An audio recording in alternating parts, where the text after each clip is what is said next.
kita akan masuk bab baru, yaitu babul muraqabah, bab tentang pengawasan Allah. Ini kata pensyarah seperti ada kesinambungan pembahasan bab-bab Riyadhus Shalihin.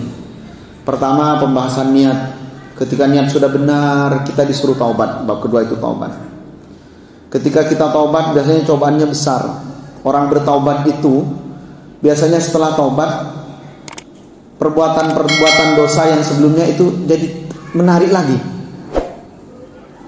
Karena itu di setelah bab taubat ada bab sabar. Kemudian setelah sabar, maka kemudian ada bab jujur. Nah, setelah bab jujur ini ada bab muraqabah. Kita ini jujur atau tidak sebenarnya tetap diawasi oleh Allah. Muraqabah itu artinya senantiasa dipantau oleh Allah. Jujur atau tidak, terbuka atau tidak, sebenarnya dipantau. Maka untuk menguatkan agar kita senantiasa jujur, bab setelahnya adalah bab muraqabah.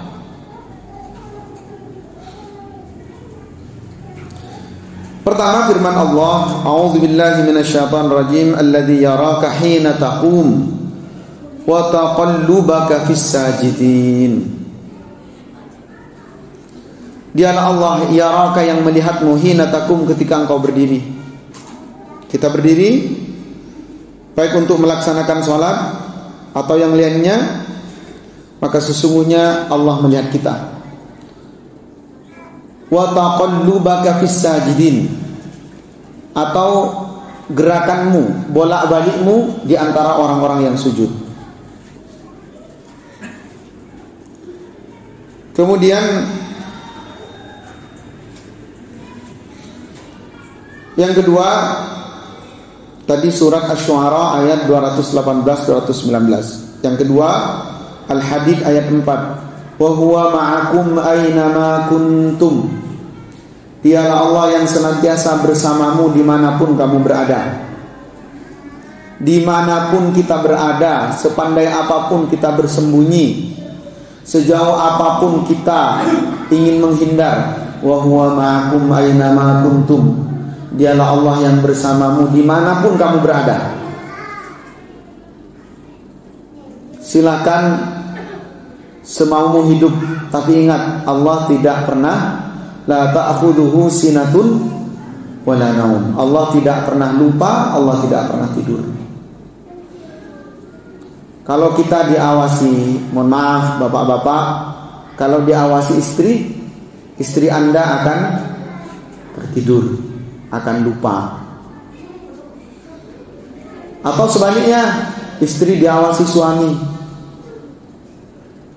anak diawasi orang tua itu akan tidur, akan lupa, akan lalai. Diawasi guru, murid diawasi guru, guru bisa lalai, bisa lupa, bisa salah, bisa keliru. Pegawai sekarang diawasi apa, Pak? Inspektorat, CCTV. Banyak yang ngawasi pegawai sekarang. Bisa error tidak? Bisa error, memang error. Bisa error, dibuat error. Tiap kali. Tapi Allah, la ta'khudhuhu sinatun wa la naum, wa huwa ma'akum aina ma kuntum. Makanya kita dengan judul ini harus benar-benar menjaga kita agar senantiasa berhati-hati. Kemudian yang ketiga, surat Ali Imran ayat 5. Innallaha la yakhfa 'alaihi syai'un fil ardi wala fis sama'. Sesungguhnya Allah la yakhfa 'alaihi, tidak ada yang tersembunyi bagi Allah. Fil ardi wala fis sama', baik di bumi ataupun di langit. Bukan hanya di atas bumi, di dalam bumi pun. Wa ma tasqutu min waraqatin illa ya'lamuha. Tidak ada satu daun yang jatuh kecuali Allah tahu. Berapa dalam berapa kedalaman bumi? Setiap pasir, setiap satu debu Allah tahu.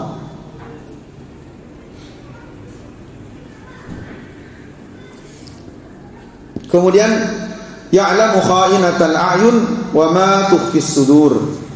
Allah tahu kerlingan-kerlingan mata, mata-mata yang dusta, kha'inah, mata-mata yang berkhianat.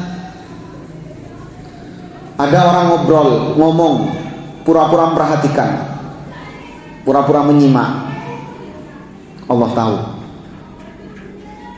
Atau ada yang main mata, kodenya pakai kode mata, Allah tahu. Wa ma tukhfis sudur, jangankan itu, apa yang tersembunyi dalam dada. Kita mau apa nanti, besok, seterusnya, setahun lagi, Allah tahu. Kita punya niat apa kepada orang, kita punya keinginan apa, Allah tahu.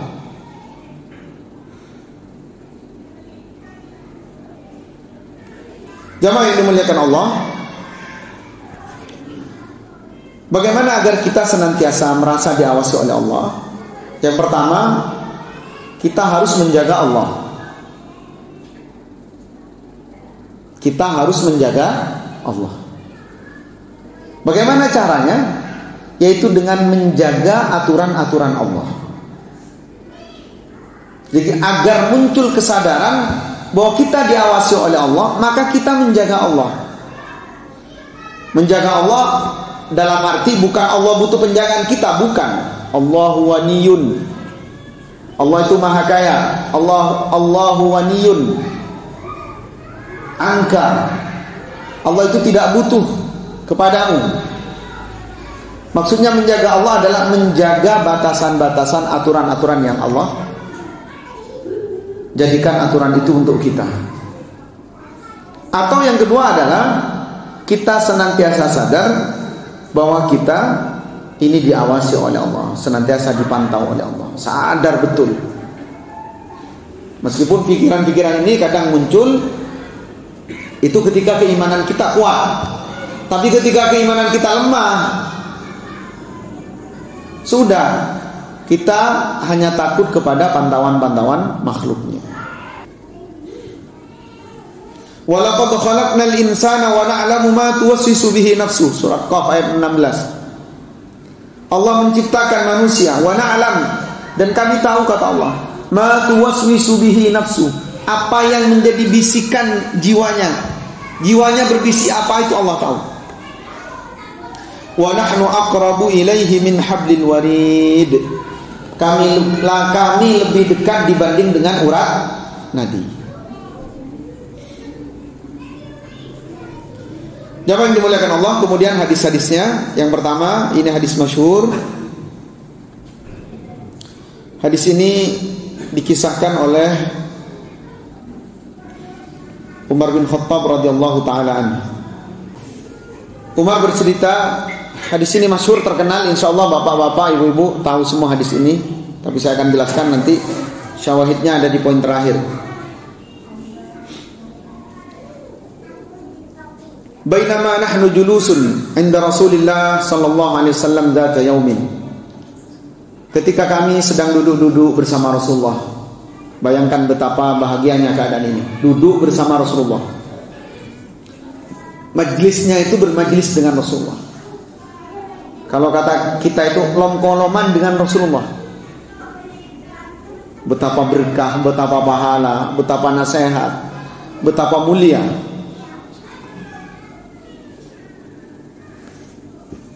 Dzata yaumin, satu hari, ittala alaina rajulun syadidu bayadis thiyab. Tiba-tiba datang, muncul orang yang pakaiannya putih sekali. Syadidu sawadis sya'r, rambutnya hitam sekali. La yura alaihi atharus safar, tidak terlihat orang ini dari perjalanan, nggak terlihat kalau dia sedang safar. Wala ya'rifuhu minna ahadun, herannya tak ada satupun kami para sahabat yang mengenal orang ini. Tampan, pakaiannya putih, tidak ada bekas debu sama sekali. Dan waktu itu di padang pasir, Pak. Kalau berjalan sedikit, itu pakaian yang putih agak warna kekuningan. Jadi biasa kalau di Arab, apalagi kalau musim badai debu. Kalau di Mesir itu hampir tidak ada bangunan berwarna putih, karena seputih-putih bangunan dalam 1 tahun itu akan berubah menjadi kecoklatan karena kena debu. Nah, orang ini datang pakaiannya putih, rambutnya hitam, tidak terlihat bekas perjalanan. Hatta jalasa ilan Nabi, tiba-tiba orang ini duduk di hadapan, persis di hadapan Nabi. Fa asnada rukbatayhi ila rukbatayhi. Lalu tiba-tiba lututnya disandarkan. Dua lututnya disandarkan ke lutut Nabi. Heran sahabat. Sahabat kan sungkan kepada Rasulullah, hormat ta'zim kepada Rasulullah. Orang ini datang tiba-tiba duduk, menempelkan lututnya di hadapan Rasulullah. Wa wada'a kaffaihi ala fakhidaihi. Kemudian dia meletakkan kedua telapak tangannya di atas paha Rasulullah. Tambah heran sahabat. Letakkan. Wa qala, kemudian orang ini berkata, "Ya Muhammad, akhbirni 'anil Islam." Wahai Muhammad, kabarkan kepadaku apa Islam itu. Faqala Rasulullah sallallahu alaihi wasallam, maka Nabi bersabda, "Anta syahada an la ilaha illallah wa anna Muhammadar Rasulullah." Engkau bersaksi tidak ada Tuhan selain Allah dan Muhammad utusan Allah. Wa tuqimas shalah, yang kedua dirikan salat. Wa tu'tiyaz zakah, tunaikan zakat. Wa tasuma Ramadan, dan berpuasalah di bulan Ramadan. Wa tahujjal baita in istata'ta ilaihi sabila, dan berangkatlah haji jika engkau mampu untuk menempuh perjalanannya. Qala sadaqta. Orang ini bertanya setelah Nabi Muhammad menjawab, sadaqta, engkau benar Muhammad. Fa'ajibna, kami tambah kagum, kata sahabat, heran. Yas'aluhu wa yusaddiquh, dia yang bertanya, dia yang benarkan. Qala fa akhbirni 'anil iman. Lalu orang ini melanjutkan pertanyaan, Muhammad, sekarang kabarkan apa iman itu. Qala, Rasulullah kemudian menjawab, an tu'mina billahi wa malaikatihi wa kutubihi wa rusulihi wal yaumil akhir wa tu'mina bil qadri khairihi wa syarrihi. Itu beriman pada Allah, kepada malaikat, kepada kitab, kepada rasul, dan kepada hari kiamat, dan mengimani adanya qada dan qadar. Qala sadaqta, orang ini kemudian berkata, ya benar. Qala fa akhbirni 'anil ihsan.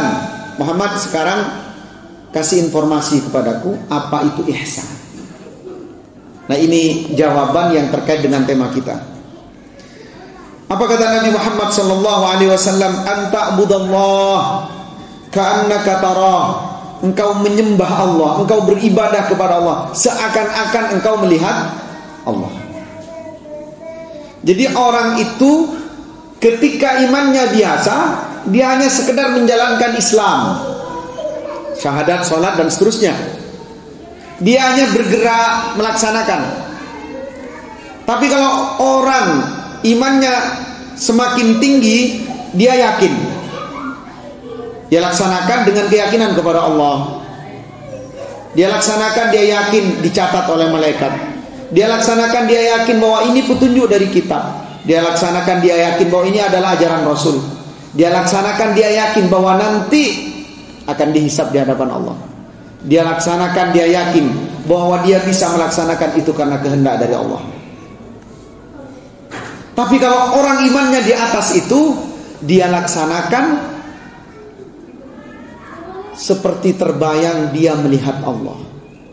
Pernah kita sedang ada masalah berat, kita berdoa seakan-akan kita sedang berbicara dengan Allah. Atau pernah satu saat iman kita lagi naik, kita sujud seakan-akan kita melihat Allah. Dan itu adalah ihsan. Fa illam takun tarah fa innahu yarak. Tapi kalau kamu tidak bisa melihatnya, tentu tidak bisa melihat Allah. Fa innahu yarak, maka dia Allah yang melihatmu. Tidak perlu membunyikan suara sandal agar didengar, agar bahwa kita berjalan ke satu tempat kebaikan. Kalau perlu kita jalan pelan-pelan agar tidak ada orang yang tahu. tidak perlu kita menampakkan, kecuali tujuannya untuk memotivasi. Ketika kita bersedekah, bahkan orang-orang yang nanti akan mendapatkan payung di hadapan Allah, salah satunya adalah antasaddaqa wa rajulun tasaddaqa biyamini, orang yang bersedekah dengan tangan kanannya, fa akhfaha, lalu dia sembunyikan, hatta la ta'lama shimaluhu ma tunfiqu yaminu, sampai tangan kirinya tidak tahu apa yang diinfakkan tangan kanannya. Kita kadang-kadang kan kepancing, Pak, kayak ada dorongan, gula pernah beri, atau mohon maaf, kadang ingin bertahaddas bin nikmat, tapi hati-hati itu rawan sekali. Alhamdulillah saya tiap hari Jumat, saya paksa meskipun berat, saya taruh di kotak amal setiap pagi hari Jumat.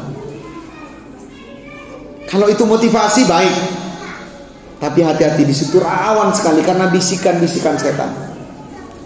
Kita diam-diam gak ada yang tahu, dah letakkan, ka'annaka tara fa in lam takum tara fa innahu yarak. Dan itu hakikat muraqabah. Hakikat diawasi Allah adalah ketika kita beribadah, kita berharap hanya Allah yang tahu.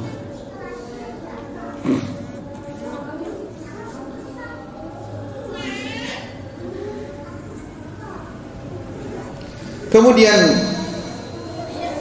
orang ini berkata, fa akhbirni anis sa'ah, sekarang kabarkan kepadaku wahai Muhammad tentang kiamat. Kapan kiamat itu? Qala, Rasulullah bersabda, mal mas'ul anha bi'alama minas sa'il. Yang ditanya tidak lebih tahu daripada yang bertanya. Malaikat Jibril tanya kepada Nabi Muhammad kapan hari kiamat. Nabi Muhammad tidak tahu.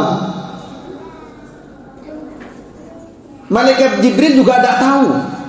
Herannya ada ustaz memprediksi kiamat terjadi tahun segini, tahun segini. Innalillah.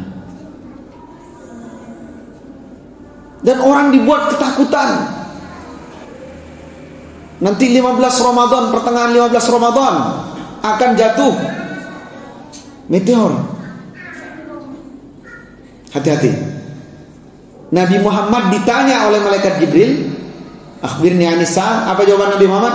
Mal mas'ul anha bi'alami minas sa'il. Yang ditanya tidak lebih tahu daripada yang bertanya. Fa akhbirni an amaratiha. Kemudian malaikat Jibril itu bertanya, apa tanda-tandanya kalau begitu Muhammad? Yang pertama, antalidal amatu rabbataha, yaitu ketika seorang anak melahirkan, seorang pembantu melahirkan tuannya. Ini panjang penafsirannya, bisa kita jelaskan di pertemuan yang akan datang. Kemudian wa antarul hufatal uratal alata ri'a asya yatatawaluna fil bunyan, dan kau melihat orang yang bertelanjang kaki tidak berpakaian berlomba-lomba untuk meninggikan bangunan. Dan ini sudah ada saat ini ya. Orang-orang fakir, orang-orang yang dulunya hidup di gurun kesusahan, kerjaannya mengembala kambing, sekarang menjadi miliarder-miliarder kaya luar biasa keturunannya. Summan talaqa, kemudian orang ini pergi, bertanya, dijawab oleh Rasulullah, pergi begitu saja. Falabistu maliyah, lalu saya kebingungan, saya keheranan, saya terdiam, heran. Umar bertanya-tanya dalam dirinya. Summa qala, kemudian Rasulullah bersabda, ya Umar, wahai Umar, atadri manis sa'il, kamu tahu siapa yang bertanya tadi? Qultu Allah wa rasuluhu alam. Kata Umar, ya Rasulullah, hanya Allah dan Rasulnya yang tahu. Qala, kemudian Rasulullah bersabda, fa innahu Jibrilu atakum yu'allimukum dinakum. Tadi yang datang itu adalah Jibril, datang khusus untuk mengajarkan agama pada kalian. Jadi istimewa sekali. Selain kumpul bermajlis bersama Rasulullah, yang ngajar langsung adalah malaikat. Tapi itu hanya terjadi di masa Rasulullah. Jadi kalau sekarang ada kadang-kadang aneh-aneh. Ya memang kita sekarang ini kita yakin dinaungi malaikat, tapi kan tidak nampak. Jamaah yang dimuliakan Allah, ini yang bisa kita kaji malam ini. Mudah-mudahan menjadi ilmu yang bermanfaat. Yang pertama, kita berdoa kepada Allah, semoga Allah terus menanamkan pada diri kita agar kita menjadi hamba-hamba Allah yang jujur dan memudahkan kita untuk senantiasa berkata, bertindak jujur. Yang kedua, mudah-mudahan kita senantiasa merasa, muncul perasaan sekuat-kuatnya bahwa kita ini adalah hamba Allah yang diawasi oleh Allah. Aku ma tasma'un wa astaghfirullah li wa lakum wa lisa'iril muslimin wal muslimat innahu wal ghafurur rahim. Barangkali ada pertanyaan, kita lanjutkan setelah adzan. Assalamualaikum warahmatullahi wabarakatuh. Si ibu keluarga pertama dan satunya si ibu keluarga kedua itu sama-sama hamil. Terus dari kedua keluarga pengen nanti kedepannya mungkin ketika anaknya sudah lahir terus anaknya sudah besar umur 20 pengen dinikahkan. Nah, atau mungkin anaknya sudah lahir katakanlah masih kecil. Nah, itu nanti ketika usia 20 atau ini akan dinikahkan. Jadi sudah ada perjanjian seperti itu. Itu apakah juga terlarang atau bagaimana? Baik. Ini seperti orang Madura. Perjodohan sejak dalam kandungan. Biasanya ada kan seorang mbah ya, nanti kalau anakmu perempuan dan anak adikmu nanti laki-laki, kalau bisa dijodohkan, deal sepakat. Begitu lahir langsung tukaran cincin sebagai tanda. Di mana? Di kampung sebelah saya itu pernah kejadian seperti itu. Jadi dijodohkan sejak dalam kandungan, sepakat.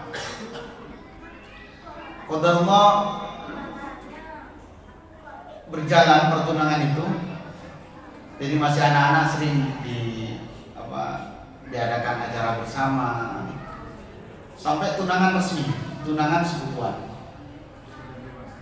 Setelah dewasa kuliah, kalau tidak salah yang perempuan ambil jurusan kebidanan, yang laki-laki ambil jurusan di bagian pilotnya pesawat. Yang perempuan cepat lulus, si laki-laki masih lama. Ada keinginan dari orang tua agar yang laki-laki ini boleh menikah setelah kuliahnya selesai dan bekerja. Perempuan karena sudah lulus merasa sudah siap. Gara-gara seperti itu tidak jadi. Jadi pertunangannya dibatalkan. Tunangan kurang lebih 21 tahun. Gagal. Apakah boleh seperti ini? Ya boleh-boleh saja. Kan tidak termasuk gharor. Tidak termasuk gharor karena sudah keluar. Kalau ternyata sama-sama perempuan kan tidak mungkin. Ada tidak masalah. Hanya yang menjadi persoalan, hal-hal seperti ini kadang-kadang menjadi beban. Makanya khitbah yang paling baik itu yang mempercepat akad nikah. Jadi khitbah itu tidak boleh lama-lama. Kadang-kadang ada ketidakcocokan, kadang-kadang yang lain lebih cocok, kadang-kadang ada yang incer. Jadi sebaiknya tidak dilakukan berlama-lama seperti itu. Saya tidak punya keterangan larangan khusus tentang itu, hanya lebih pada ilat, lebih pada dampak yang akan terjadi. Wallahu a'lam. Ada yang lain, Bapak? Sepertinya sudah bayin, sudah jelas. Mudah-mudahan Allah memberkahi kita dari apa yang kita bahas pada malam hari ini. Allah memberkahi hidup kita, memberkahi keluarga kita, ilmu-ilmu yang kita kaji, dan tentunya usia kita. Aku lupa atas mau astaghfirullah wa lakum wa lisa'iril muslimin wal muslimat innahu wal ghafurur rahim. Subhanallahumma wa bihamdika asyhadu an la ilaha illa anta astaghfiruka wa atubu ilaik. Wassallallahu ala nabiyyina Muhammadin sallallahu alaihi wasallam. Walhamdulillahirabbil alamin. Wassalamualaikum warahmatullahi wabarakatuh.